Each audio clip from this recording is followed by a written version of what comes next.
affirmations don't work, not because people don't believe in them, but because they are unwilling to accept that the affirmation requires them to allow life to be different to them. So if I say to you, affirmations don't work, it's because I'm looking at that one little piece and not letting go of my grip that I have on the way things are. But if I give affirmations a try and I follow the formula, the I am formula, and I'm willing to let go of my grip, then what happens is everything shifts and changes.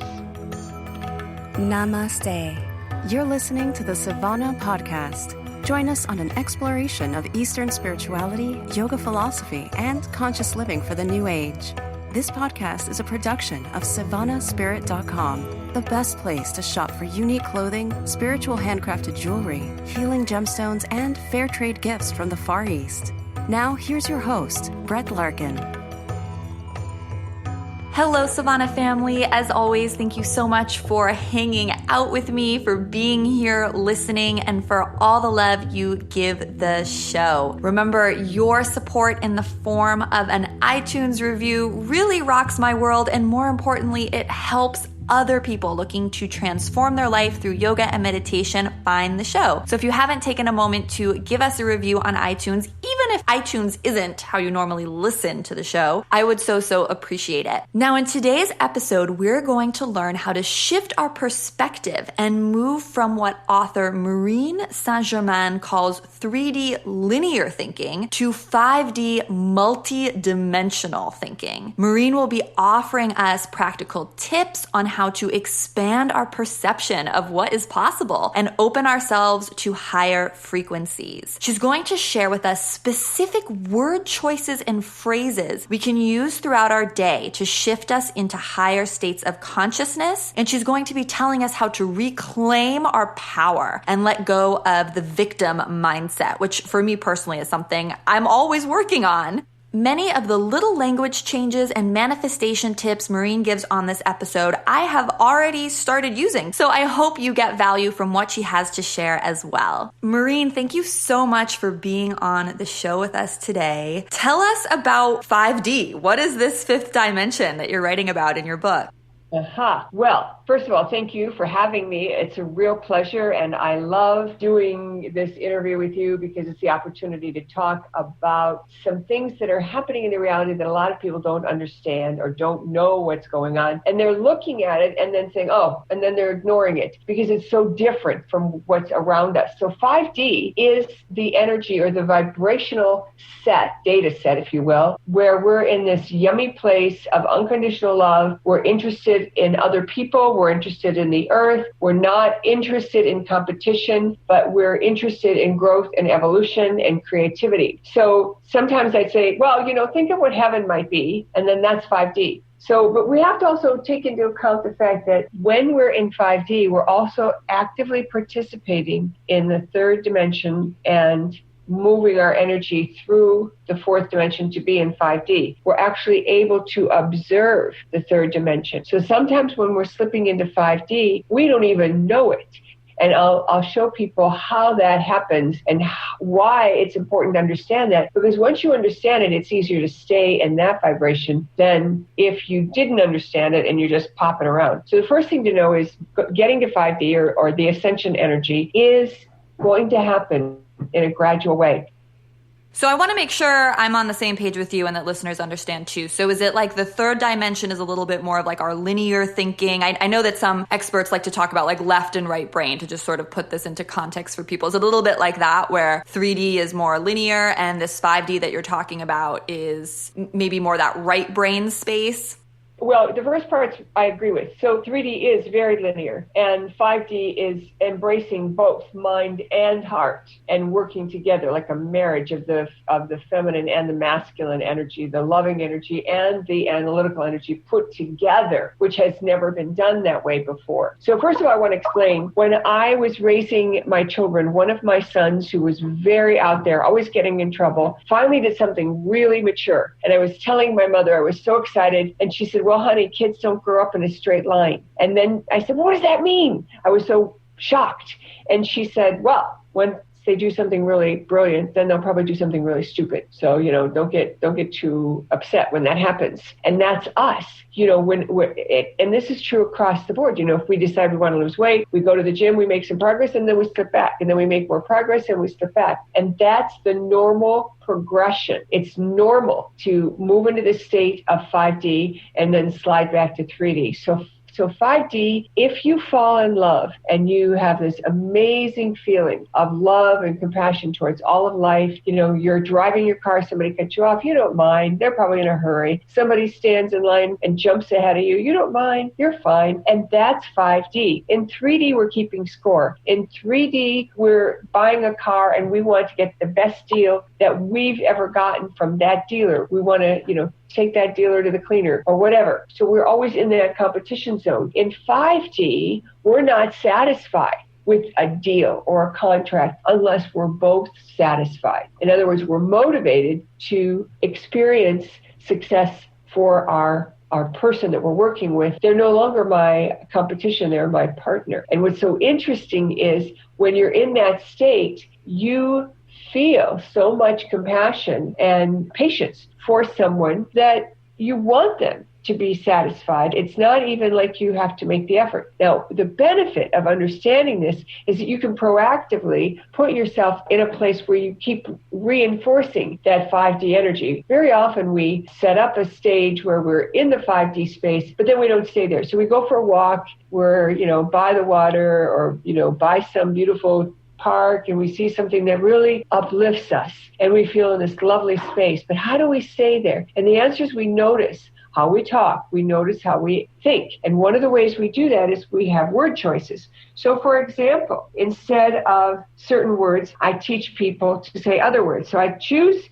to not use the good and bad word. I choose, I'm choosing not to use right and wrong. And instead, I'm using words like, this makes me happy. This feels like a match. I like this. And the forever common thing that people say is, I have to. I have to go get my kids from daycare. I have to meet my partner here. I have to do this. I have to do that. And in America especially, nobody is telling us we have to do anything. And so once we banish the have to from our consciousness, we're literally telling that energy that would want to control us, that energy of mass consciousness moving along, we're stepping out of that and we're choosing. So I'm going to go get my kids because I like to pick them up on time. It makes them happy. Or I'm going to get my kids because I like, not seeing any extra charges if I'm late. That's a powerful statement of ownership and exercising the awareness that we do have choice and that we can manipulate the reality around us,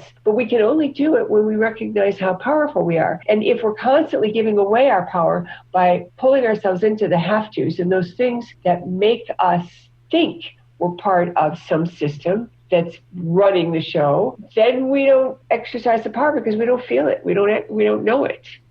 This is so yummy, and you're saying so many interesting things that I'm really personally resonating with as well. I think what I'm hearing you say is that we have these moments where we're in 5D, like maybe we're walking on a beautiful country road, or for maybe many of the listeners, it's like in their yoga or meditation practice that they experience this sense of wholeness where, yes, competition fades away, and it's like we want what's best for us and everyone else at the same time. It's just this beautiful state where it's like two opposites can even be true at the same time. Maybe, correct me if I'm wrong, and that's not an issue. It's just okay. But it's like, how do we bring that state back into our daily life? And what I love that you're saying, and I'm hearing that's a little bit different from, I think, folks I've talked to before, is this focus on language. Because I find myself doing that all the time too. It's like I look at my calendar for the next day and I'm like, oh my gosh, I have this appointment and I have to do this and I have to do that. And I catch myself and I'm like, all these things that are scheduled are things I love. It's just like the fact that they're on a schedule and I have, like quote unquote, have to do them, that somehow that's upsetting. And I think what I'm hearing you say is that that's like using that have to language is me giving my power away, and I maybe should replace it with like, I want to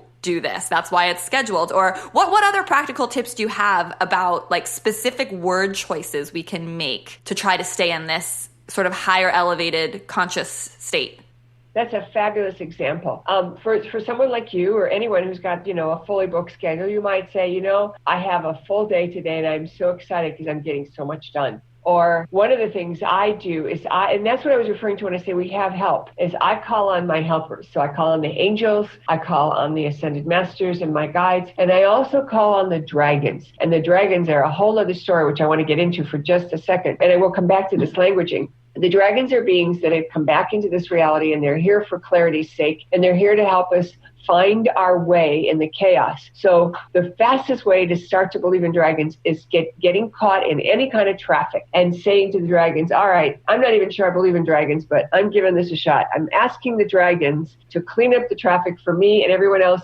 And I'd like to get to my destination with grace and ease and not so much, struggle to get where I need to go. And you'll see everything shift and change. I even tell a story in the book about when my husband looked at the 4 lanes of freeway next to us and the 3 lanes of surface street, and we were all like gridlocked. And he looked at me and he said, "You're going to have to call the dragons. Look at this."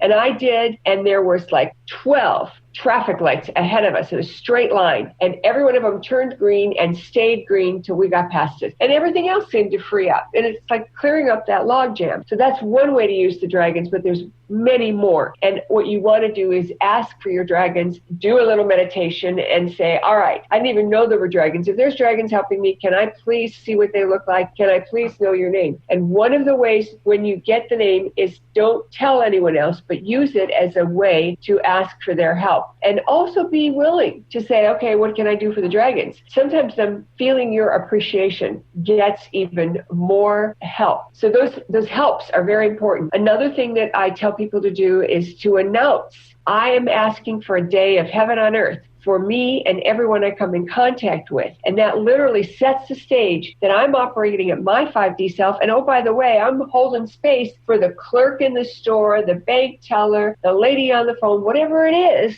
And they're going to be able to be at their highest self. And then I get to stay in 5D because I've been asking for them as well. And finally, I also tell people when you go to bed at night to announce, I am waking up in 5D. Literally, I am waking up in 5D. And you wake up in such a great mood, so enthusiastic. Now, let's talk about your day. And how do you talk about it and say, instead of saying, I have this client, I got to go. Instead, you say, I've got a client in 5 minutes. I'm choosing, or sometimes you want to just say, I'm ending this call in 2 minutes because I've got another client. And just to announce it rather than the have to eliminate that have to word it's very tricky. But once you train yourself to notice when you're saying it, then the different word comes in. The other powerful word is I prefer, or it pleases me. So sometimes you might say, I have a very full day today and I am seriously concerned about pulling it all off and still retaining my joy. So I'm asking the dragons to make sure everything runs smooth and easy and everyone I come in contact is filled with the same joy that I'm asking for myself. That changes the energy because you've announced it and you claimed your freedom, as you have pointed out, to be empowered instead of giving your power away with the have to.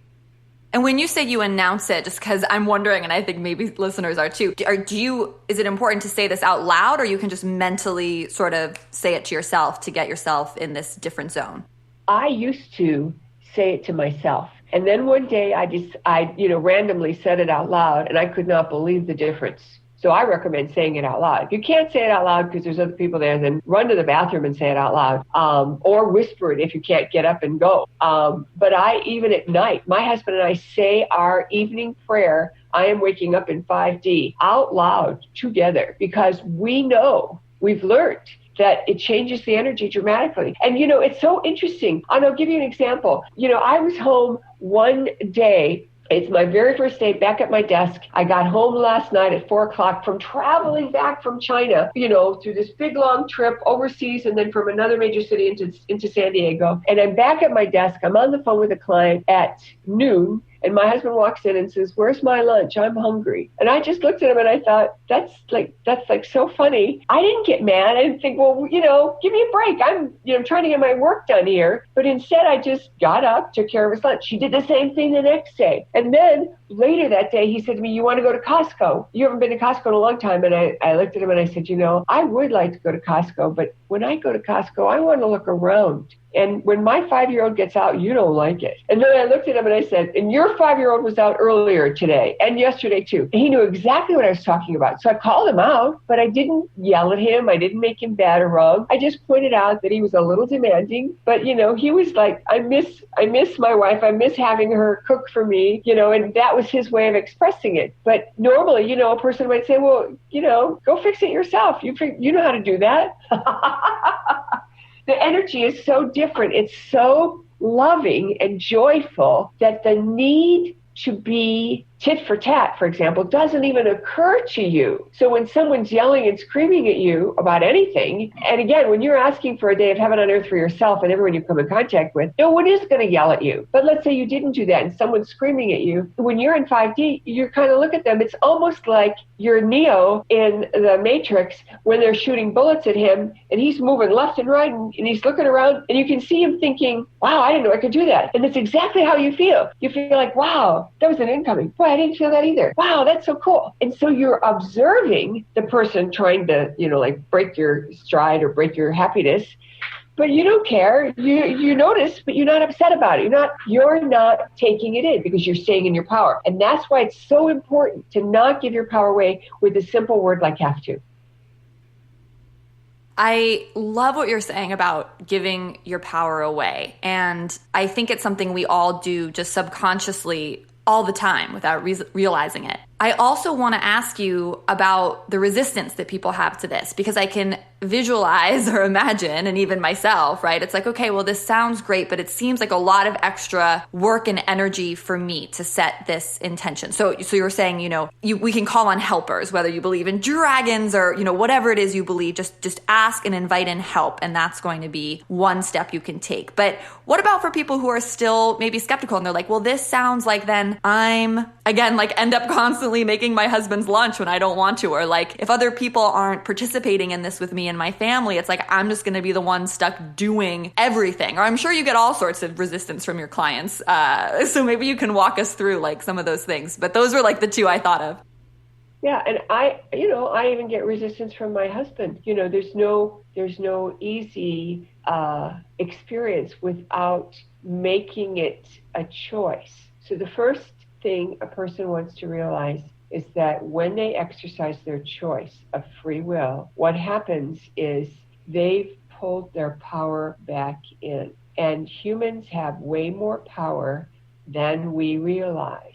So when you start to pull your power back in and then you exercise it by saying, all right, I'm asking for help from the angels or whatever, my guides, whatever it is. Even if you don't believe in it, when you don't do it after you've done it a few times, you're going to be able to tell the difference for yourself. And then it won't feel like any effort at all because the net result is so much better. It's kind of like, sometimes you do something at night, you set the table, you fill the coffee maker, whatever it is, so you don't have to do it in the morning when you're rushing around. That's the same thing that I'm saying to do. Just take a few seconds at the beginning of your day or at the end of your day to set the stage so that you can get what you want with grace and ease. And when we do those things, whether it's the breakfast table is set and everything's cool, or whether we do a prayer, it makes us feel so much better because we wake up, oh, that's taken care of. And there's a peacefulness about that. There's a comfort about that. So we're transitioning from this zone of always having to worry about every little thing to being a place of peace and comfort and joy. And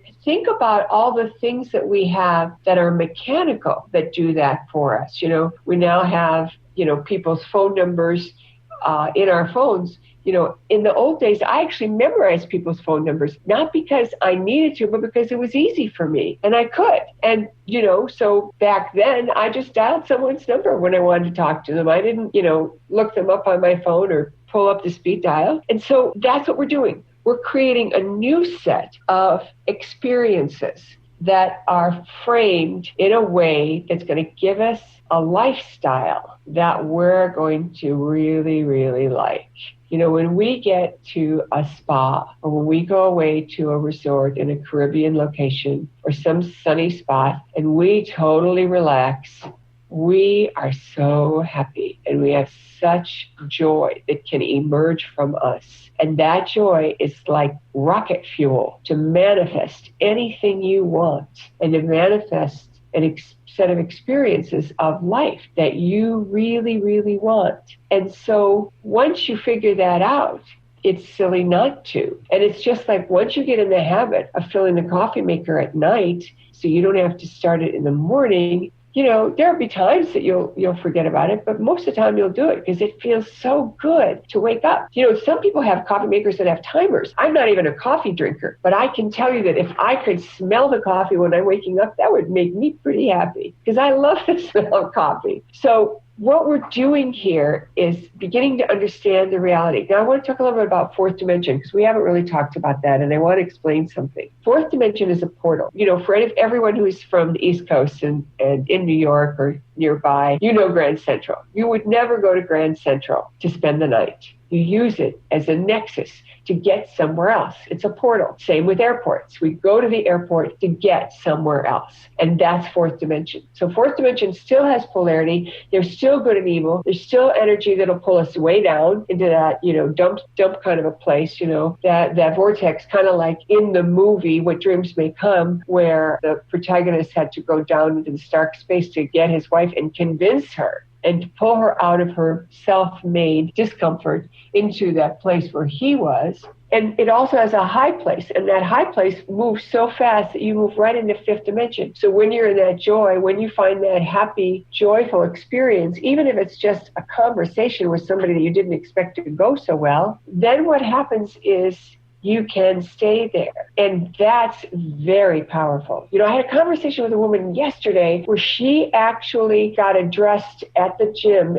in her boy shorts. An older woman thought she was a man coming out of the women's locker room going swimming. And, she said, "You're not supposed to be here. You're a man." This older woman was very confused and very upset. And so the woman, kind of did her thing and said, "I'm a woman," and grabbed her breast and she said, "I'm a woman," and the woman finally backed off and she went swimming and she came back and the older woman was waiting for her. And the older woman was extraordinarily aware of how uncomfortable she had made the other woman, the swimmer, and wanted her to know that she felt bad, that she was sorry. And these two women hugged. They had an exchange that they would never have had if this one thing had not happened. And that's this vacillation between third and fifth. So the woman, the older woman, must have had some difficult experience where a man did catch her by surprise. And so she was a little bit on the alert for that kind of thing in her consciousness, and was confused in the moment and recognized how uncomfortable that might have been and wanted to make it right. Wasn't satisfied just to walk away, but waited to make it right. That's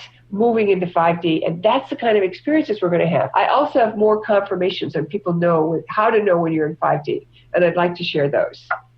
Okay, perfect. I want you to share them, but before you move on from 4D, I want to make sure that I'm clear. So it's like, I understand the analogy of it being like Grand Central. So it's almost like you kind of have to go through this kind of like chaos or discomfort or sort of like this little tiff that these women had as like a launch pad to get from one to the other. That's true. I mean, that's one way. That's exactly right. That's one way. But it isn't always that way. Sometimes 4D drops you down into, I'll call it a no man's zone, like where Robin Williams was rescuing his wife. And it's just kind of a gray, dark, depressive kind of energy. And we've all had days like that. And whenever you're feeling like that, one of the easiest ways to fix it is to simply say, "Dear God, show me how much I'm loved." Or just even to the universe, show me how much I'm loved. You don't even have to say God if you don't want to dig out. And that energy will shift and change. And I've been in a really dark place, where a relationship ended and then, what I thought was going to be the love of my life fell apart, and I was just in the worst place. And I joke around and saying I was in such a dark place that I didn't want to get out. I didn't want it to do anything. I just wanted it to end. And I didn't know how to do that because I was unwilling to cooperate. And so I asked, and my guide said, just ask to be shown how much you are loved. And that one little thing, people come out of the woodwork to tell you how important you are, what a difference you've made, or why they think you're special. And you start to change. It's amazing. So that 4D place can be the launch pad to take you higher. It also could be a place where you fall down low and need to find ways to get out. Okay, perfect. So give us the how we know we're in 5D. That was what you're going to do next, right? Right. So I have a couple of ways for people to understand. One way is that you're ahead in time. That means you notice things around you before everyone else does. Or you hear a question that someone didn't ask. And after you answer it, they look at you and say, I never asked that. And you almost want to lean back and go, you didn't? And then they'll say, well, I thought it, but I didn't say it out loud. And you're thinking, wow, I didn't know I was that psychic. And the truth is, at 5D, you can feel the people around you. You can hear their thoughts. And yeah, you are psychic, but it's more than that, because you're so connected with life that whatever's going on around you is available to you as part of your experience. So your experience isn't just being in a body. Your experience is being in a body with other people in their bodies and blah, blah, blah. Another way to notice that has to do with time is you might be sitting in traffic. If you're driving and you're maybe the third car back, there's a couple of cars in front of you, stopped at the light turns green, and nobody moves. Now, if you're in this yummy place, you're not upset that nobody moves because you're not anxious. If you're anxious, you're going to be in 3D. But you're in your yummy place, you're in 5D, and you're looking around going, what the heck? And then everybody moves, and you forget. But what's really happening is in 5D, you actually see the light change before the people in 3D, which is why nobody moves on the crosswalk and nobody moves at the traffic light. And that's happened to a lot of people. And when I start describing this, they go, I've had that happen a lot. I didn't even get it that that's what was going on. And now that you name it, now that you mention it, I remember this happening, even though they would have dismissed it prior to my describing it for them. That's another cool way. And now my best story ever is when you put something down, let's say your sunglasses, you put them in the drawer, you come back from wherever, you put them in the drawer, you want to make sure they're there when you have them next time. You're going to need them tomorrow. And then you do something else.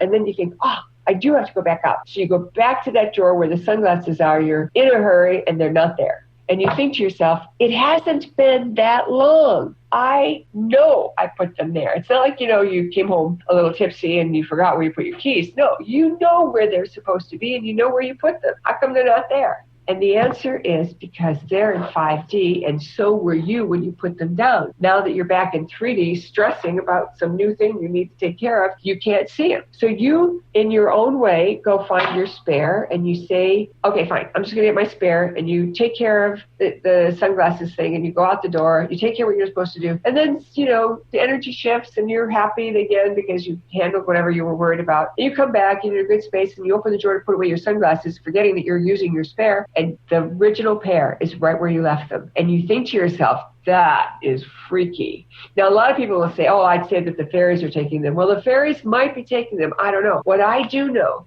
is that you are slipping from 3D to 5D and back again. And I proved it to myself through an experience that happened quite by coincidence when it happened to one of my kids, and he came in, threw something in his book bag, told me his story, came back and said, here, I'll show you what I mean. He opens his book bag, and whatever it was he'd put there wasn't there. And he looks at me with this look on his face, Mom, I just put it there. And I said, I know, I saw you do it. By now he's pulled everything out of this book bag, and I said, put everything back. We'll just ask for it to come back. It's in a higher dimension. And I was at home in my own home with my own, energy, not really thinking. I would never have said that in public at that time.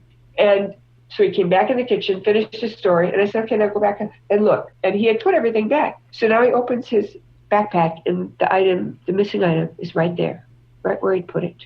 That's when I knew I wasn't making it up. Amazing. Well, at the very least, if we feel like scattered and we can't find things, I really like this idea much more than, just like I'm going crazy and can't find my keys or whatever. One of the ways to find is just to say, okay, they're here. I can find them. Is there anything I can do in the meantime for a few seconds so you can change your energy and unhook from whatever it was that was making you anxious, you see? It's almost that like once you let it go, it comes back. But it doesn't really come back. You're the one that's moving, not the stuff. Right. And that's the funny part, because initially I thought my stuff was jumping from, third dimension to fourth or fifth, because when I would ask, where's my stuff? That's what I would be told. It's in a higher dimension. But one day when I asked, I was told, Maureen, you were in the fifth dimension when you put it down. And that's when I went, oh my God, all my students are telling me the same thing's happening to them. That means they're jumping from dimensions too. So I have a couple questions I want to ask you about what we've discussed so far. One of them is I really resonated and loved this idea that you were talking about of doing things that really make us happy and prioritize, right? Like that feeling of when you walk into a spa, or I know for me personally, it's like, I love it when my house is super clean. It just makes me insanely happy. I can't even explain how happy it makes me, right? But to keep the house clean all the time, it's like I sort of have two options. It's like I need to, either get up earlier or go to bed later or work less to clean the house, or I need to pay and hire someone to help clean the house, right? And I think for a lot of people, whether it's, I'm just using myself as an example here, but, to take that time away from my work or my family just to clean, because I just like things being insanely clean all the time, or to pay that money to have someone come in, it feels like wasteful or self-indulgent. I think when we're talking about trying to get all of us to do and embrace more of what we love, that seems simple, but so many of us have resistance to that. And I think it has something to do with self-worth or an idea of self-love. I'm not sure. I was wondering if you could riff on this a little bit with me. Yeah, I like that. And I like what you said about how it makes you so happy. And when you hear yourself using that word so, with dragging it out, I'm so happy. Everybody gets it. And I was on a walk this morning and I was telling my husband, I'm so happy. I can see the water. It's beautiful outside. I see the trees, blah, blah, blah. Okay. So why is that self-indulgent and why do we feel like we're taking away? And that is because you have a big mission. You have a big list of what you want in life and what you want to accomplish. And what you haven't given yourself credit for is that it can take you, I'm just going to arbitrarily say, 2 hours to take care of the things that need to be taken care of for your work, to keep the system going and, the high activity going and all the appointments going. It might not be 2 hours in one sitting. It's, the combination. But if you have that place where you took the time in the morning, maybe 20 minutes, to really put a lot of order in your house and, you have this routine, then what would happen is it wouldn't take you that full 2 hours because you'd be so much more efficient. You wouldn't do things that would end up being time wasters in terms of the work effort, and everything shifts. So you actually become better at being you, the interviewer, because you made that order. And when you don't do it that way, when you say, I can't take the time because my day is so full, what happens is the day is harder to make happen because that joy isn't there. So the joy actually makes all of the action stuff easier, better, more aligned, and more functional. So the logical reason to take the time to do what really makes you happy, even if it's only 20 minutes a day, is because that sets the stage for everything else to be flowing and to be smooth. And also when you're happy, everything's different. There's this God energy of happiness and joy is so powerful that it's easier to manifest. It's easier to do everything that you want to do. So it's almost like taking away the joy and then it's like, well, I'm going to use all this gas, to get this job done. But if you do something that gives you joy first, then your tank is full. Yeah, so we need to let go of that guilt and realize that if we prioritize whatever it is, it's going to make us more productive, more happy. The things that we think we need to get to later will be more rich. And when we feel the guilt, what I recommend is to say, yeah, that I can see why I feel the guilt, and validate that before you unhook from it, because then there's no resistance. What I have found is what we resist persists. So if you just dismiss it without validating it, it's like the FedEx guy coming to the door and not answering. The guy's going to come back. So that resistance is going to come back if you just dismiss the resistance. But if you look at the resistance and go, yeah, I see that, but I also know this. And what you're doing is you're giving your mind a chance to reframe the way you look at life. So anytime you find resistance, accept it. Say, yeah, that's one possibility, but I choose this other thing. Or I'm deciding that that's valid in the old way, but in the new game, I can give myself joy, and that's going to be more fuel for my day than I could ever have any other way. I love it. So my next question is, what advice do you have for people who, they love these ideas and they want to make their life better. But this idea of saying, I'm going to create heaven on earth tomorrow, or, whatever it is they're saying to themselves at night or throughout the day, feels inauthentic to them. And I've asked other folks about this too, with like affirmations, does the affirmation still work, or does setting an intention or saying something out loud like that still work if you don't really believe it? Because maybe they think of, oh my gosh, this the state of our society, or all the tragedies that are happening, around the world, or just that, they really don't like their job, or it doesn't feel authentic. How does that factor in? Well, I have a couple of things to say about that. And the first thing is, it may be true that it doesn't feel authentic, but just like acting, you fake it till you make it. That's the first thing. The second thing is you want to follow a very specific formula. You don't just say, tomorrow I'm going to have a day of heaven on earth. Instead, you say, I am. You always use the I am phrase because that's very powerful and very empowering. And then you announce whatever it is. I am having a day of heaven on earth. Or I claim a day I'm going to wake up in 5D. So that it's important to recognize there's a way to say it. And finally, affirmations don't work, not because people don't believe in them, but because they are unwilling to accept that the affirmation requires them to allow life to be different to them. So if I say to you, affirmations don't work, it's because I'm looking at that one little piece and not letting go of my grip that I have on the way things are. But if I give affirmations a try and I follow the formula, the I am formula, then what happens is, and I'm willing to let go of my grip, then everything shifts and changes and everything becomes easy. And it only takes a couple of times when a person does this and lets go of their expectation. A lot of times if you say to someone, this such and such is going on, and they offer a solution, and you say, that solution's not going to work for me, then you haven't said it's a bad solution. You haven't said it's a stupid idea. You just said, look, that's not going to work for me. Then you've opened it up to find out what will work. If you say, that's a dumb idea, or I can't do that. It's that giving up my power thing. We are insisting that the status quo has to remain the same, but these affirmations are going to change everything. And the truth of the matter is, we're all holding a matrix.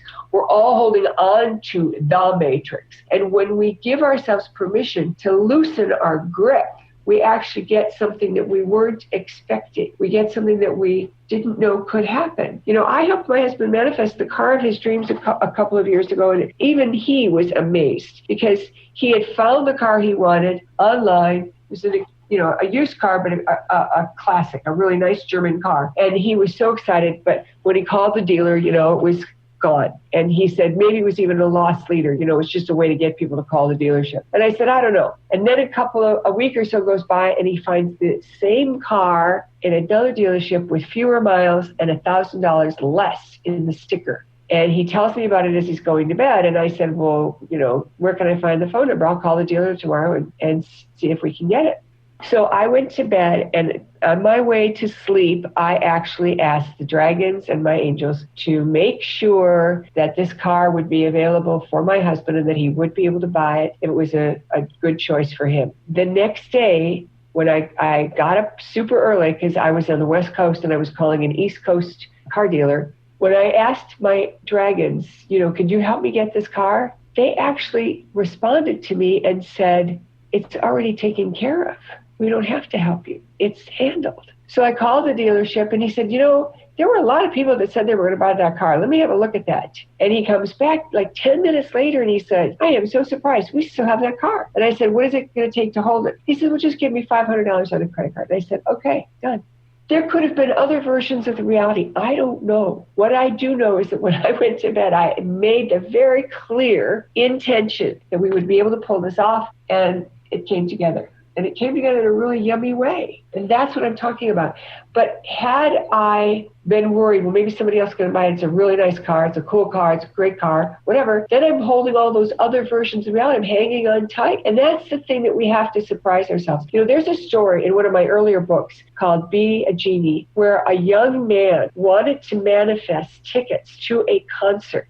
And he wanted those tickets. He was like 10 years old, and his mother was willing to go with him to this, this big center where they were going to have this concert if they could get the tickets. So his mom is online the minute the tickets go on sale, and they're gone, completely gone. Now the kid went to school and told all his friends that he was going to go to this concert. So when he came home that night and the mom couldn't get the tickets, he said, well, do something. And she said, like what? And he said, well, you know what I mean, the way you manifest. Well, she'd been in training with me for manifestation for quite some time. So she taught him, the little kid, how to manifest. And a few weeks go by and they discover that a bar is going to give away tickets. So they show up at this bar. The bartenders say, no, we're not doing that. We don't know anything about that. And then the DJs show up and they said, oh, well, maybe our PR people forgot to tell you, but we're going to give away tickets tonight and your bar's sponsoring it. So, let's do it. And the concert was that night. They only had an hour to get there. 3 people got 2 sets of tickets and the kid didn't win. And he was so blown away because he had done all this manifestation work. And I'm not giving you all the details, shorten the story. One of the winners came over to the kid and said, I'd like to give these to you. You want them more than I do. He didn't win the tickets, but he still got them. And the mom, of course, said, take the ticket stubs to school with you. None of your friends are going to believe you. I love this story. I think it is so powerful the way we can really work with our mindset and start playing and trying to shift reality and manifest the things that we want in our life. And the last thing I want to ask you, it kind of has to do with when we talk about it in this way, I'm sure listeners may be feeling inspired listening to you, right? It seems so simple. But at the same time, so many of us are caught in, I call it like that victim mindset, right? Like the I have to, and it's really like we just need to make a perception shift. But for some reason, it's so appealing or so much easier or attractive for us to sort of just like stay in victim mode. And is that because victim mode for many of us is just like what's comfortable or what we're used to, or change is scary? Or I'm wondering if you can tell us like a little bit more about why the status quo for us is so comfortable, because when we talk about it this way, it just seems like, why don't we all just do this? It's so simple. I think you've nailed it, because those 3 things, it's scary to change, it's comfortable, and, the whole idea of sticking with the status quo, familiarity is very, very true. And it is an act of will. It is a mental choice to say to yourself, even if you don't understand this, even if you don't really believe it, but to say, okay, if I have all this power, then I can do this. And to know that somebody else does it and has done it, and that, like I've taught thousands of people this, is going to help someone say, well, if they can do it, so can I. And so it kind of frees them from the stranglehold that we all belong to. Now, part of the thing that happens is our society has been moved into a way of behaving because we've plugged in to the mass consciousness. And there's a couple of ways that we plug in. When you have to have that coffee every morning, when you have to read the newspaper or watch the news on the television or the internet, those same things that everybody else does. When you're watching a football game and everybody else is watching that football game, that energy pulls you into that same energy of the have to. So you're being pulled along with the masses. So one of the ways you can change that out is to look at some of that stuff and say, I'm going to skip that today. I'm going to step outside of it. And even that little thing of skipping your coffee and not having it till 11 o'clock, or blowing off a football game because you really don't feel like it, you want to do something else instead of just doing it because everybody else is going to do it and they're going to talk about it at the water cooler. And that's the thing, there's comfort in the belongingness of, my done, she done me wrong story, and her she done me wrong story. We're kind of, this friendly competition of how terrible life is. But the minute we decide at the mental level to unhook and to try it out, you'll start to see, whoa, that was amazing. And in my case, I have the good fortune of being able to be connected, and I've worked hard at building that connection. So I can actually say, what caused this to happen. And then I get shown, and that's how come I've got these cool tools for everyone to use. So the number one thing to do is to just start out, I'm asking for a day of heaven on earth. That's super easy, doesn't require anything else. When the energy starts to change, you're going to want more of it. When you want more of it, then you can say at night, I am waking up in 5D. And when you are choosing to speak to someone, you consciously avoid those words that are pulling you along with the masses and instead show your choice. I'm choosing to be on time. I don't want to be late. I like being on time. It makes me feel good to be on time. It makes me feel good to clean my house. So the way to get out of the victim mindset is to first start to notice when we're being negative, and then to reframe it. Now, in my book, Be a Genie, and that's all about manifestation, I actually tell people one thing that you can do when you are being negative or you're feeling in that victim mode, I hate my job, I hate my boss, whatever it is first allow yourself to just notice. And instead of resisting it and judging yourself for hating your boss or hating your job, instead, what you're going to do is say that that's true and validate it. Remember, what you resist persists. So validate how you feel, that it makes you feel crappy, you hate the job. But then take on 2 or 3 positives that are directly related. So I hate my job, but it has great pay, it has great vacation, and I love my coworkers. So you're telling the universe, yeah, there's this piece that I don't like, but then you're also telling the universe, but I like this, this, and this. So you're reinforcing your joy, and you're putting all of the attention on the joy. And there's even a scientific principle that I can say is just like this experience, and that is noise-canceling headphones. Noise-canceling headphones are able to clear sound because they take a copy of the offending sound, the engine, the lawnmower, whatever it is, and they copy it, and then they invert it and sync it up with the sound so that the two are completely aligned and the wave collapse because they cancel each other out, and then the sound is gone. You would never be able to cancel sound that didn't already sound. You can only, noise-canceling headphones can only remove sound that has been made, that it's capturing and then inverting and collapsing the wave. So when we have a negative thought about anything, we're noticing, and then once we notice, we go, yeah, that is true. But, and then you add the antidote, which cancels that feeling, and then the seeds are the new ones. So you always have at least 2 or 3 positives to follow. And once you get yourself in that habit, it's very interesting because the energy changes. And my angels taught this to me when I was 21, and I was in a college that I hated, and I didn't want to stay. And I asked for a tool, and they told me twofers. And it's easy because pizzas are twofers, right? So first you notice that you're in the victim mode, and then you find 2 positives. So you wouldn't say, I love my husband and I love my kids, because that's not related to the job. You would always focus on something that's related. And if you're in a relationship that you want to stay in, but you're not happy, then focus all your energy on the stuff that you do like. And those will grow enough that the thing you don't like will either go away or minimize. And that's very powerful. I love it. These have been such great tips, and I definitely feel inspired to try, especially a lot of the language things you've been talking about as I move throughout just the rest of my day here. So I'm so grateful for that. I'd love it if you could tell listeners how they can stay in touch with you, where they can find you online. And I know you've written a bunch of books, so which one is maybe the best book to start with if they just want to get more involved in everything you're doing? If they're just getting started in their own spiritual work, I highly recommend Be a Genie. It's a wonderful, very down-to-earth book.